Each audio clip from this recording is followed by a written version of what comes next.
তো গাইস, আপনাদের হাতে মাত্র 300 টাকা থাকলে আপনারা কিভাবে এরকম একটা সমুদ্র সৈকত থেকে ঘুরে আসতে পারবেন, পাশাপাশি বিকেলে এরকম একটা জায়গা থেকেও ঘুরে আসতে পারবেন।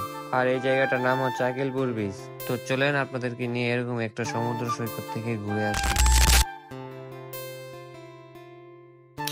তো আমরা দুপুরে বাসা থেকে বের হয়ে হাটাজারি বাস স্ট্যান্ডে চলে আসি। তো এসে একটা লোকাল ছিঞ্জি ভাড়া করে নিই বোরদিঘির পাড় যাওয়ার জন্য, জনপ্রতি 20 টাকা করে। তো আমরা বোরদিঘি বাজারে এসে বাটিখালি যাওয়ার জন্য একটা সিঞ্জি ভাড়া করে নিই, জনপ্রতি 20 টাকা করে। তো আমরা বাটিখালি এসে রাস্তার ওই পাশে গিয়ে ছোট কুমিরা বাজারে যাওয়ার জন্য আরো একটা সিঞ্জি ভাড়া করে নিই, জনপ্রতি 40 টাকা করে। দীর্ঘ কিছুক্ষণ জার্নি করার পর আমরা চলে আসি ছোট কুমিরা বাজার। তো আমরা এখান থেকে আকিলপুর বিচে যাওয়ার জন্য একটা অটো রিক্সা ভাড়া করে নিই, জনপ্রতি 20 টাকা করে। তো ফাইনালি আমরা আকিলপুর বিচে চলে আসলাম। আর এই বিচের ভিউটা দেখছেন কত সুন্দর একটা ভিউ। আর আমি তো এখানে আইসাই প্রথমে পানিতে নেমে গেলাম।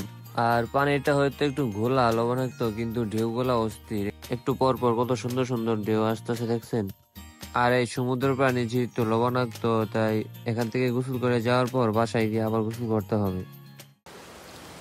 এটা হচ্ছে কক্সবাজারের দ্বিতীয় বিচ, কিন্তু দ্বিতীয় হলো দেখ পানির কি অবস্থা।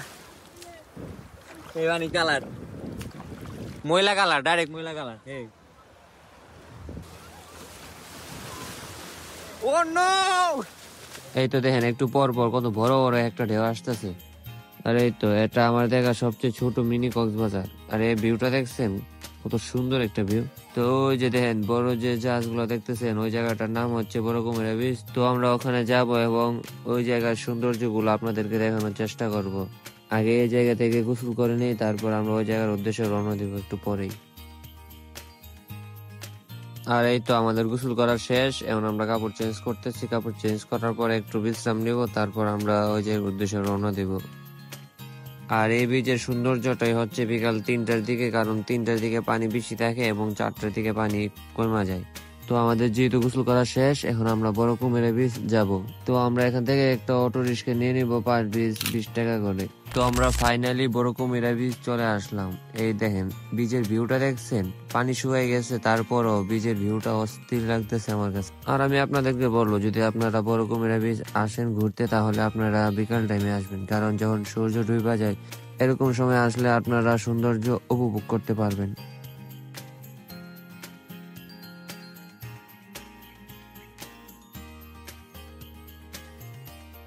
আর এই বীজের সৌন্দর্য আপনাকে মুগ্ধ করে তুলবে। তো এখন আমি এই ভিডিওটা এখানে শেষ করলাম। আর এই জায়গার ভিউটা কিরকম লাগছে আপনারা অবশ্যই কমেন্ট বক্সে জানাবেন। আর এরকম ভিডিও পাইতে অবশ্যই একটা সাবস্ক্রাইব করবেন। বাই।